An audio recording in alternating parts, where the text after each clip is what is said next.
talking about his extensive career in both radio and television. Before the hour, Hal, I want to get to some of the other stories, but I want to continue with the callers. Let's go to James in New Jersey. You're on with Hal Eisner. Good morning to you. Hello, Dr. Sky and Al. I have a question about Walter Cronkite. Now, I grew up in the space age, when the space race.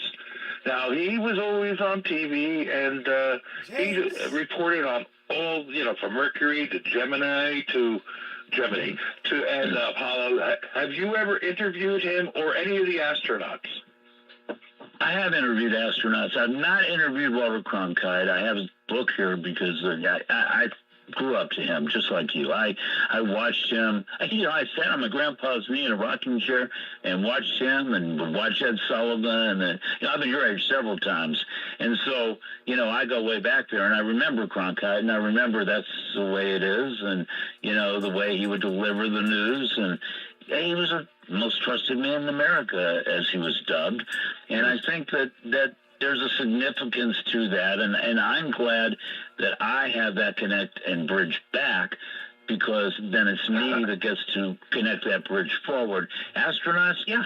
I've had a number of astronauts I've gotten to meet over the years. I have a friend who's a space shuttle astronaut. But I have gotten to know. Let's see, who have I interviewed? I've interviewed Alan Shepard. It was at an event. That's amazing. Yeah. There have been a couple of these guys that have come through at various events and things like that, and I would have a chance to pop a question at them. That's incredible. James and Hal, I want to mention something. I did have the opportunity to interview Walter Cronkite, and it was centered around the journalism school that's here in Arizona at ASU, the Walter Cronkite School of Journalism, but it wasn't there. It was on the telephone, and I can just tell both of you in the audience, an incredible man. I mean, that voice, even if you didn't recognize, who he was, you pretty much figure it out.